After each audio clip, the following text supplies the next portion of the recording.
সালামু আলাইকুম। এমন সুসংবাদ বা এতটা সুদিন সম্ভবত জামাত ইসলামের জন্য আর কখনো আসেনি।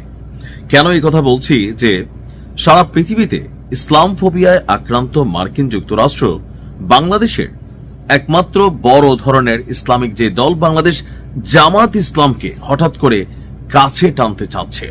শুধু কাছে টানা না, জামাত ইসলামের সাথে বন্ধুত্বের সম্পর্ক চাচ্ছে মার্কিন যুক্তরাষ্ট্র। ভাবা যায় এটার বেশ কিছু কারণ আছে।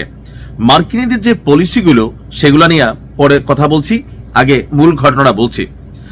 দেশটির আমেরিকান একজন কূটনীতিক কয়েকজন নারী সাংবাদিকের সাথে আলাপকালে এই কথা জানিয়েছেন, এমনকি তাদের এই কথোপকথনের একটি অডিও পেয়েছে মার্কিন গণমাধ্যম ওয়াশিংটন পোস্ট।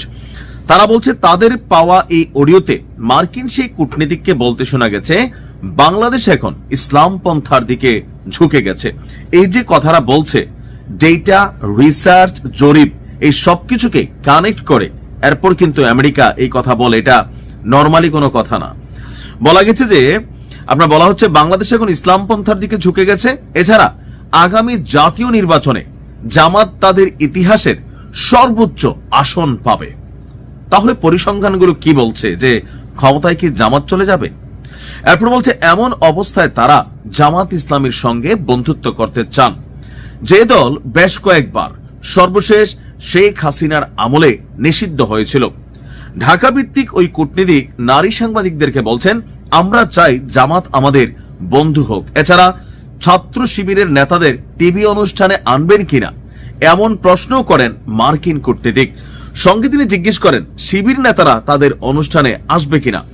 এছাড়া জামাত নির্বাচিত হতে পারলে বাংলাদেশে শরিয়া আইন চালু করবে না, যে মন্তব্যটা করছে, যেটা নিয়ে চরমোনায় তাদের থেকে আলাদা হয়ে গেছে, এটাকে সাধুবাদ জানিয়েছে মার্কিনীরা। কূটনীতিক বলছে জামাত শরিয়া আইন চালু করলে এর পরের দিনই বাংলাদেশের পোশাক শিল্পে 100% শুল্ক আরোপ করবে যুক্তরাষ্ট্র। অর্থাৎ আমেরিকা বাংলাদেশের শরিয়া আইন চায় না। যদি বাংলাদেশের শরিয়া আইন চালু হয় তাহলে বাংলাদেশের উপর ট্যাক্স বসা দিবে কত? 100%। তারা শুধু জামাত নয়, হেফাজতে ইসলাম, ইসলামী আন্দোলন বাংলাদেশের সাথেও হয়তো যোগাযোগ করবেন। আমরা চাই তারা আমাদের বন্ধু হোক, কারণ আমরা চাই আমাদের কাছে এমন সুযোগ থাকবে আমরা ফোন দিয়ে বলবো আমরা কিন্তু যা বলেছি সেভাবে ব্যবস্থা নিব। তিনি মূলত শরিয়া আইন নিয়ে সাংবাদিকদের এই উদ্বেগ জানান। বাংলাদেশে যুক্তরাষ্ট্র শরিয়া আইন কার্যকর হতে দেবে না জানিয়ে কূটনীতিক বলছেন যে বাংলাদেশের পুরো অর্থনীতি যুক্তরাষ্ট্রে 20% রপ্তানি নির্ভর করে পোশাক শিল্পের উপর। যদি বাংলাদেশে নারীদের বলে 5 ঘন্টার বেশি কাজ করতে পারবেন না, তাদের বের করে দেয় এবং শরিয়া আইন চালু করে, তাহলে যুক্তরাষ্ট্র বাংলাদেশ থেকে আর কোনো পোশাকের অর্ডার নিবে না। আর অর্ডার না থাকার মানে হলো বাংলাদেশের অর্থনীতিও থাকবে না। কিন্তু জামায়াত শরীয়ত আইন চালু করবেন না জানিয়ে তিনি বলছেন জামায়াত এটি করবে না, কারণ দেশটিতে বিশ্ববিদ্যালয় পড়ুয়া, উচ্চশিক্ষিত অনেক লোক রয়েছে। তো তার মানে আমার কাছে মনে হচ্ছে যে হঠাৎ করে জামাত এই যে শরিয়া আইন চালু করবে না, এটা সার্বিক চিন্তা ভাবনা থেকে ওয়াইডলি একটা থট, অথবা মার্কিন যুক্তরাষ্ট্রের একটা চাপ ছিল যে আপনারা যদি ক্ষমতায় যান শরিয়া আইন চালু করবেন কিনা। এরপরে বাংলাদেশে যা হবে, জামাত সরকার 1 সপ্তাহ টিকতে পারবে না, দেশের মানুষ তাদেরকে ক্ষমতা থেকে নামাই ফেলবে। আর এটা নিয়ে বিপরীত দলগুলা বা বিরোধী দলগুলা হিউজ পরিমাণ আন্দোলনের সুযোগ পাবে।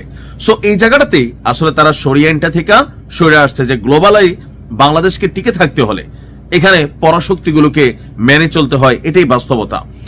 মার্কিন দূতাবাসের মুখপাত্র মনিকা শিইরের কাছে এ ব্যাপারে প্রশ্ন করলে তিনি বলেন এই আলোচনাটি হয়েছে গত ডিসেম্বরে।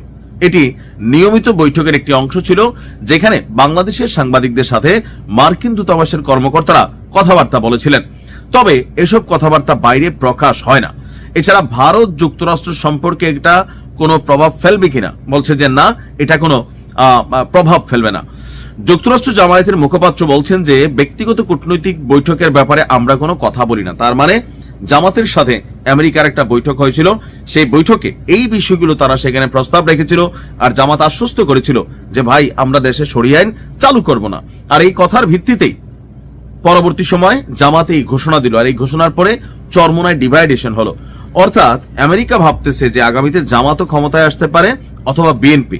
মাঠের জরিপ নিয়ে তারা কিন্তু কথা বলে, সো জামাতের দিকে আমেরিকার এই বন্ধুত্বের হাত, এটা বিশাল একটা বিষয় জামাতের জন্য অ্যাচিভমেন্ট। দেখা যাক কি হয়। ভালো থাকুন।